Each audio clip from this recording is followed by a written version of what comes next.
liberty is the right to do whatever you want if you don't violate somebody else. The definition of the common law is a law that you don't have a crime unless you injure somebody else. Notice the similarity between the word liberty and common law? They're the same. A republic is a country that has common law. If you have a statutory law, you're not a republic, you're a democracy.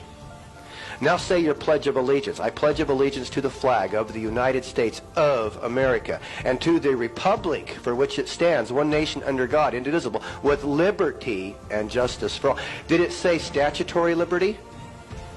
Statutory liberty is liberty from Satan. But we're going to put up a big statue in your harbor upon the ocean, and we're going to call it the Statue of Liberty. She's really the Colossus of Rhodes, which is the lawmaker of the sun god Ra.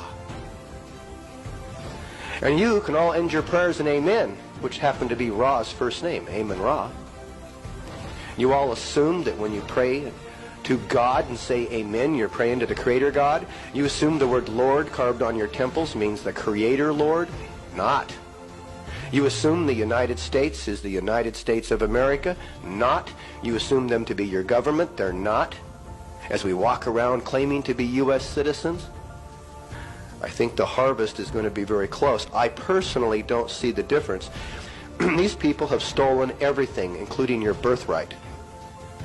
They've stolen your marriages.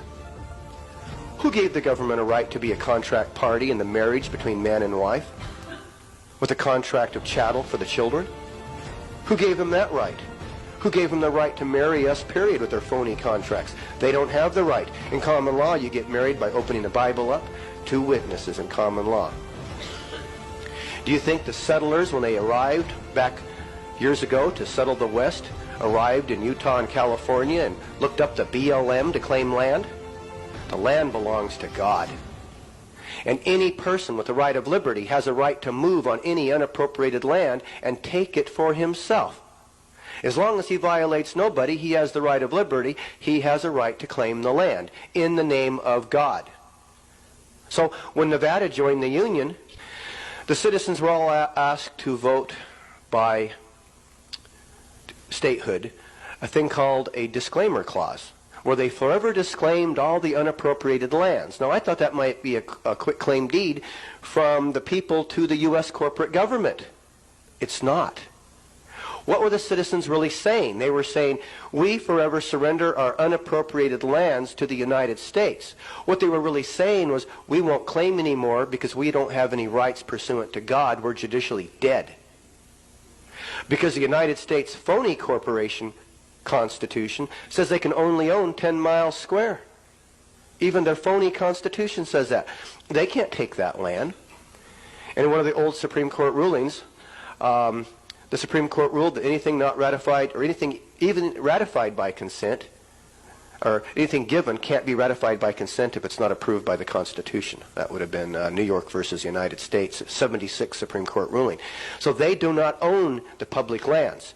The people of this room own the public lands. But if I put you people on an island and I say, okay, there's Fred and Harry here, and you both have the rights from God to claim this island. You each have half right now. And Harry gives Fred a bowl of soup, and he surrenders his birthright. Now it all belongs to Harry or whoever, okay? And the point is, none of the people in this room are citizens. You are fictitious, dead, corporate members with no judicial rights to claim your land, your birthright.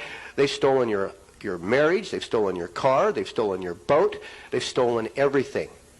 You don't belong here. These people run around saying, I'm going to vote for Helen Chenoweth for U.S. Congress. Well, why do I give a damn who runs for U.S. Congress? I don't live in the U.S.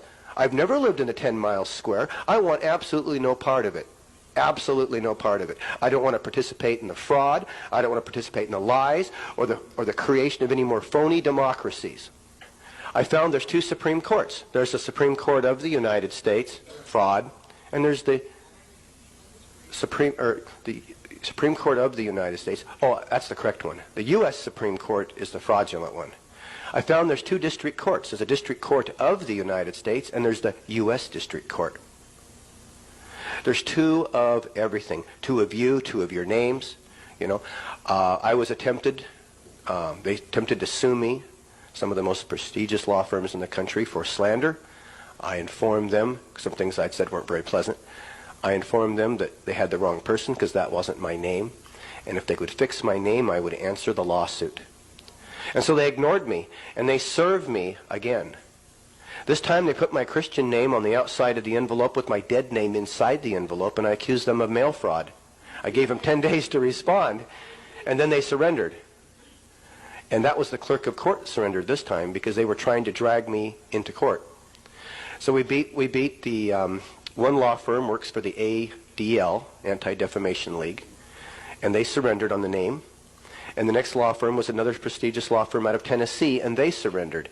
And I just don't want to participate in U.S. lawsuits either.